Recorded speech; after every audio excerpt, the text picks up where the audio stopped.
পড়ছে অ্যান্ড ডাউনে কেন পড়ছে এটা তো জানতে হবে। Hey traders, welcome back. I am silent trader ICT.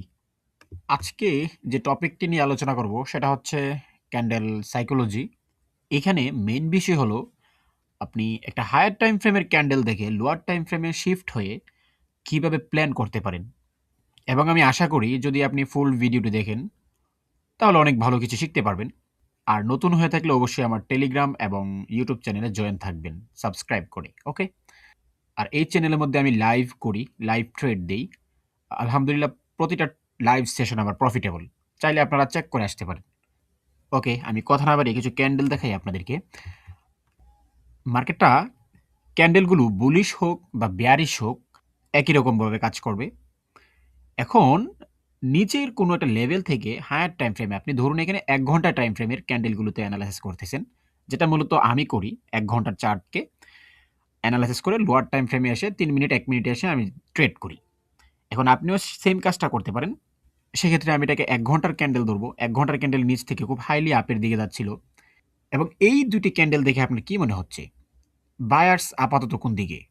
এখান থেকে যেহেতু এই ক্যান্ডেলের হাই অংশ হচ্ছে এটা, তো পরবর্তী ক্যান্ডেল যখন এখানে হাই অংশটা ব্রেক করছে, তাহলে আমার বায়ার্স আপসাইডে।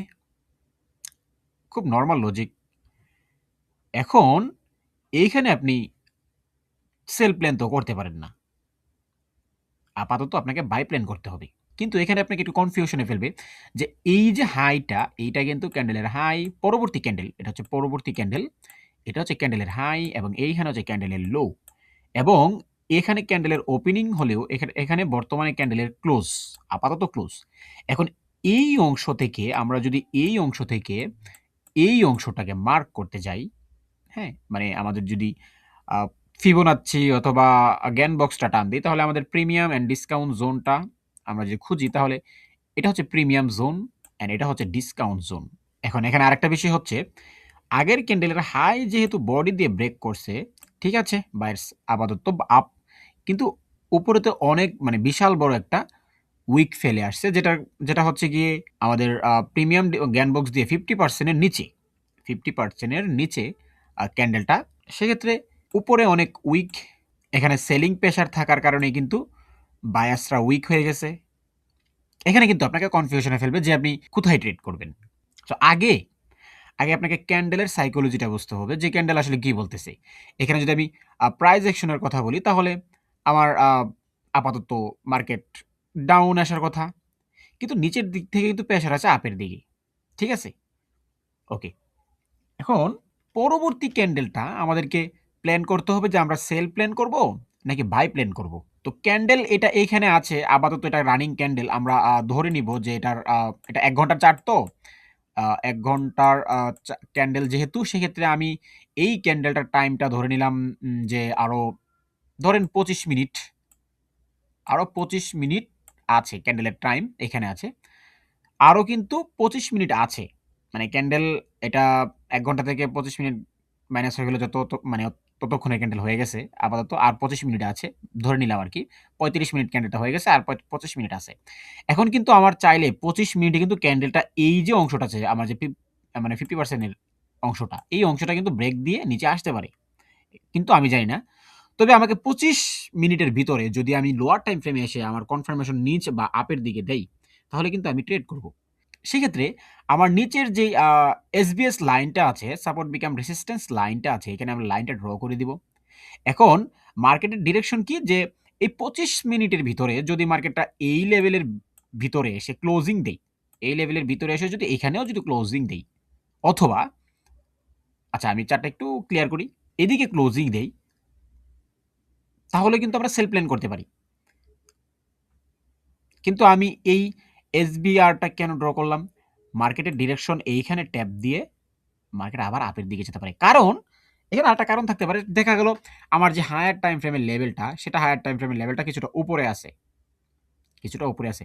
এখানে তো কনফিউশনটা খুব ভালোভাবে দিবে। কেন? আমার আ আমার ১ ঘন্টার ক্যান্ডেলে আমি দেখলাম যে হাই ব্রেক করলো, বাট পরবর্তী ক্যান্ডেলের কিন্তু বিশাল বড় একটা উপরের দিকে উইক দিয়ে দিছে। তার মানে এখন একটা ট্র্যাপে ফেলার, মানে মার্কেট এখন একটা ট্র্যাপে ফেলার প্ল্যান করতেছে। ঠিক আছে? কিন্তু হায়ার টাইম ফ্রেম কিন্তু উপরে লেভেল আছে। হায়ার টাইম ফ্রেমের উপরে একদম হাই থাকতে পারে বা কি লেভেল থাকতে পারে, ফেয়ার ভ্যালু গ্যাপ থাকতে পারে বা কোনো ব্লক থাকতে পারে। ওইটা হায়ার টাইম ফ্রেম ১ ঘন্টা হোক, ২ ঘন্টা হোক, ৪ ঘন্টা হোক, আছে উপরে একটা।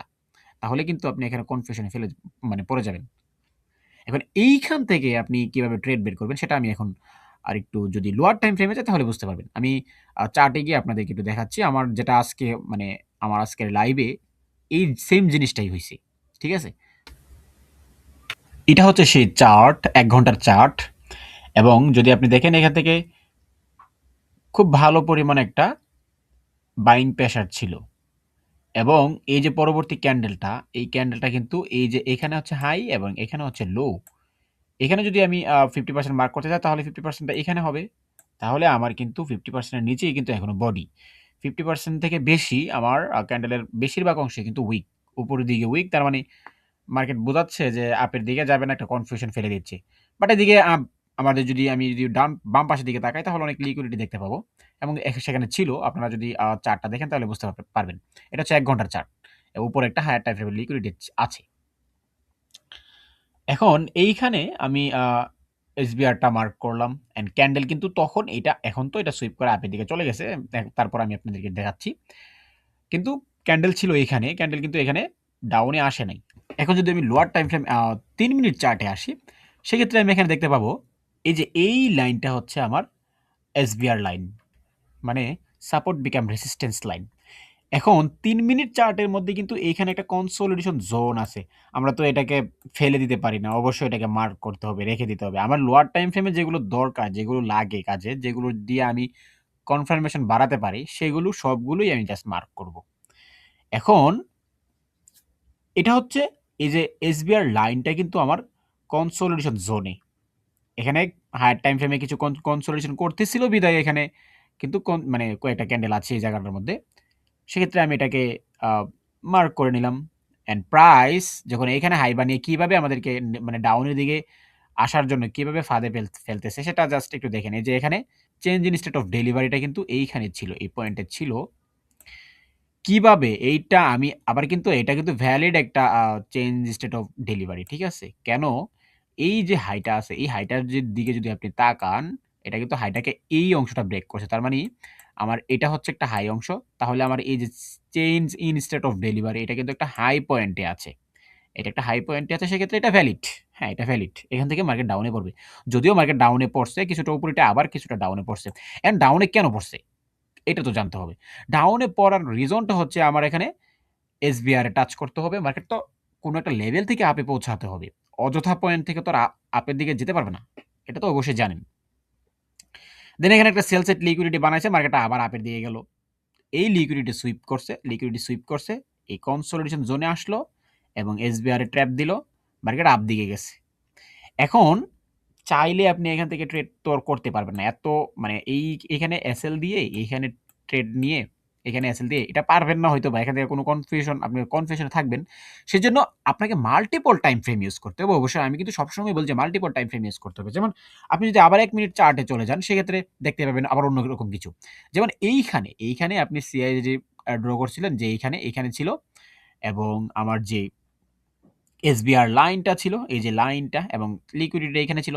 এখন ১ মিনিট চার্টে এখানে কি করছে? এইখানে আবার একটা change in state of delivery আবার একটা বানাইছে। এখন এটাও ভ্যালিড।